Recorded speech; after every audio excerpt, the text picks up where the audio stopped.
What's going on, everyone? In today's episode, we're gonna be growing the amazing sweet potato in containers. I'm gonna show you how to do it and just how simple it is so that anyone, anywhere can grow sweet potatoes in containers. Let's go.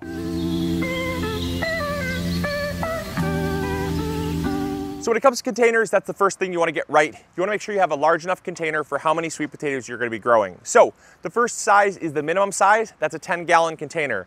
That is good for 1 sweet potato. Next, if you were to grow 2 sweet potatoes in a single container, you're gonna go up to a 15-gallon container. I highly recommend these fabric pots from MIgardener.com. They're amazing. We grow in them. They are awesome. Highly recommend them.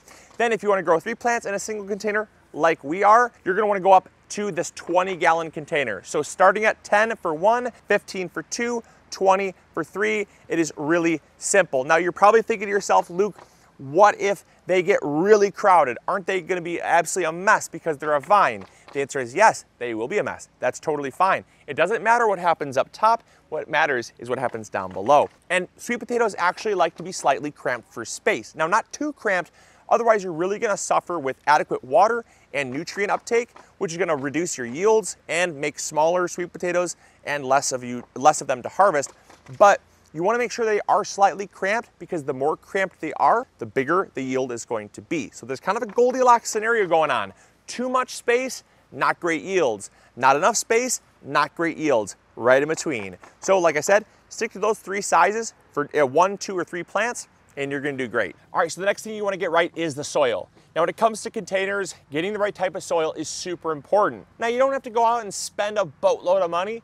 You just wanna make sure you have the big 3, which is porosity. That's how spongy and porous the soil is. This is gonna have to do with water conservation. The less porous it is, the more it is going to need water, and you're constantly gonna be watering your pots. And sweet potatoes like lots of water to form those nice big roots. Can I get you anything? Water would be nice. Second thing it needs is aeration. If it does not have good aeration, we usually use perlite to help with aeration, but there's lots of other things that help with aeration. But perlite is by far the lightest weight, the least dense, right? But it also is the cheapest form of aeration you can find. You want lots of aeration because that helps with drainage. Now, again, like all things, I know you're probably thinking, you just said you want a really porous soil, Luke, but now you're contradicting yourself and saying it should drain really well. Yes, that's excess water. You want excess water to drain away, and that's what the drainage helps with. That's what the aeration helps with, and the porosity helps with holding on to the right amount of water. So too much water is a bad thing. Too good of drainage is a bad thing, right? But good aeration helps with oxygen exchange of the roots, helps with future root development, helps get the roots to develop fast, move throughout the soil, which inevitably is gonna help you have larger sweet potatoes, because that's what you're harvesting are the roots. And so we want a really good, loose, airy, yet porous soil.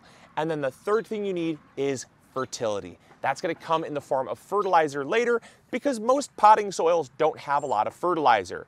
You want to give them as much nitrogen as humanly possible. The more nitrogen you give your plants, the better. Now I know this does blow in the face of what a lot of people would think. They probably think, well, Luke, a sweet potato is a root. And because I'm harvesting a tuber, I wanna focus on root development, which has to do with phosphorus. But not everything always is as what it seems. You wanna make sure you focus on leaf development. The reason why is because much like potatoes and much like onions, the sweet potato is a future food source, a carbohydrate source, which helps next year's growth. And so what the plant is doing is it's getting really large, lots of foliage. You're growing the foliage, and the foliage will help with larger roots and a larger harvest. So make sure you have lots of fertility. So just to recap, we want a very well draining mix that is very porous and very fertile. So what we're gonna use is just a very good all-purpose potting mix, nothing special there. We did add a tiny bit more perlite for that aeration. We want it to be nice and spongy, hold on to some water, but we like lots of aeration, which helps with root development and compaction. And then we added our fertilizer. So when it comes to fertility, we're gonna be using our go-to fertilizer, Trifecta Plus. We got it from MIgardener.com. It is by far the best fertilizer that we've ever used. We use it on our entire garden, and we are going to over-fertilize. Now, I know you're probably gasping and you're hearing the word over-fertilize and you're thinking that's bad.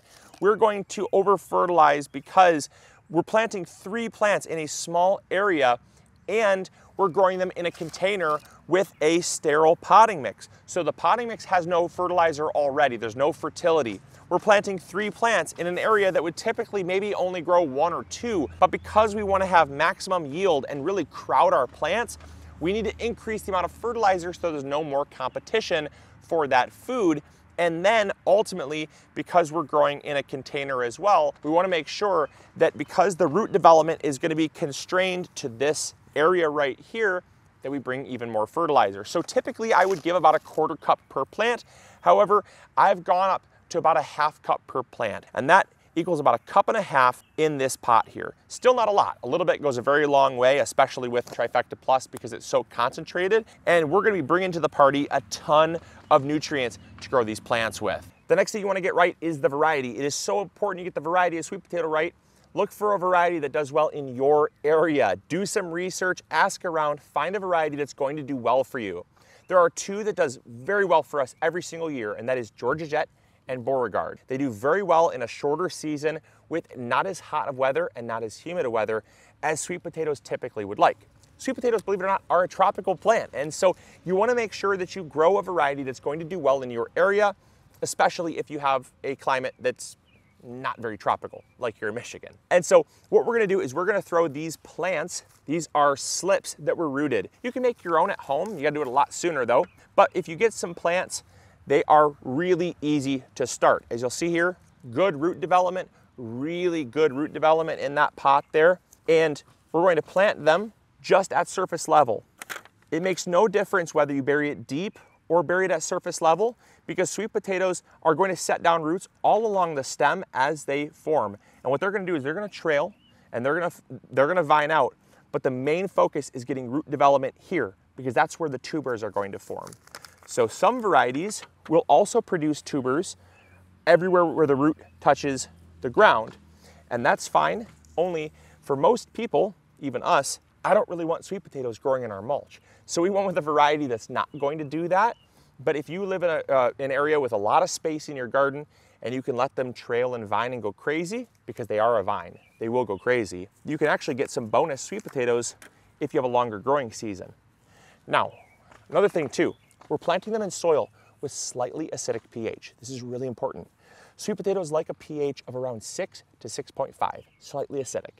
They do not like an alkaline pH, so if you have an alkaline pH, do a soil test first, find out what the pH is, then add a little bit of soil sulfur or a fertilizer like Trifecta Plus, which is going to alter the pH to make it slightly acidic. They're gonna do a whole lot better, they're gonna grow a whole lot faster, and you're gonna get bigger, larger sweet potatoes because of it. Sweet potatoes, like I said, like that slightly acidic soil.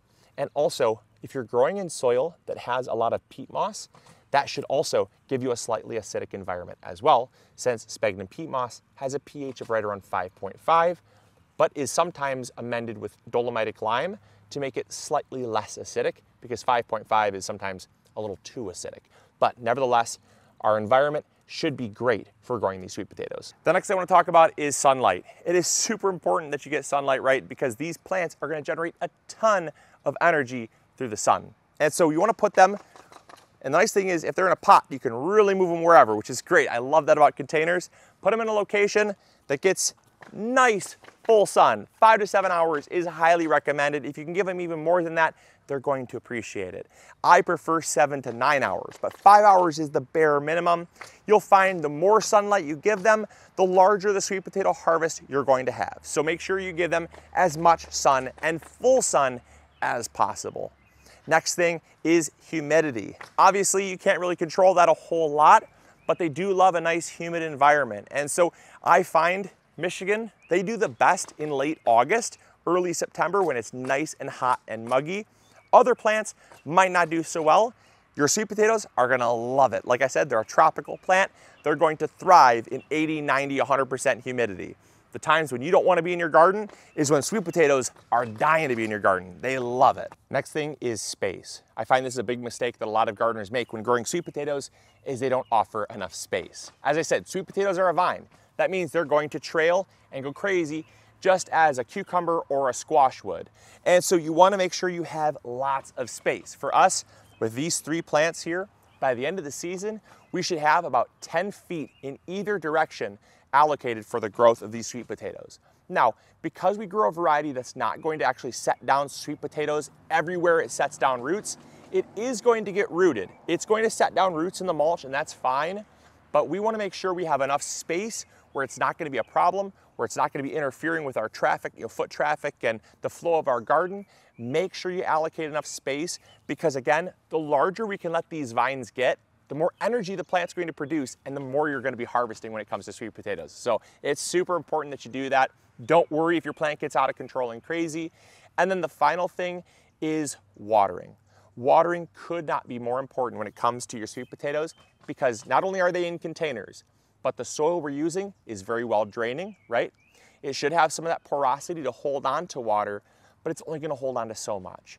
And so because our plants are growing in containers and we have 3 plants in one 20-gallon container, we want to make sure that we water fairly frequently. Everyone is going to have a different watering schedule, so I can't tell you when you should be watering, but make sure that your plants are getting adequate water. I find a great way to make sure they get enough water is to stick your finger down into the soil about 2 to 3 inches. If it feels damp, you're good. If it feels dry, give them some water. I've even known as some people taking their pots and putting them into a kiddie pool and basically flooding the kiddie pool and watering from down below. That's an awesome way to grow. Just make sure they're not sitting in standing water, otherwise your plants are gonna rot. But sweet potatoes are an easy crop to grow. They're super fun. They don't have many pests. They're very, very fun. And like I said, for the beginning gardener, it sometimes is a daunting one, but it really shouldn't be because it's so easy. So I hope you guys will try sweet potatoes. I hope you have luck growing them in containers. If this video helped, make sure to hit the like button. Subscribe if you haven't already. And as always, this is Luke from the MIgardener channel, reminding you to grow bigger. Take care. Bye. Hey, thank you so much for watching today's video. I really appreciate it. If you enjoyed, consider checking this one out. You'll probably enjoy it just as much. I want to thank you so much for your viewership because without it, this channel would not be as amazing as it is. If you haven't subscribed yet, it's free. Consider doing that. We upload every Monday, Wednesday, and Friday, rain or shine. And if you need any garden tools, supplies, or seeds, check out MIgardener.com. We got you covered. See you guys in the garden. Bye.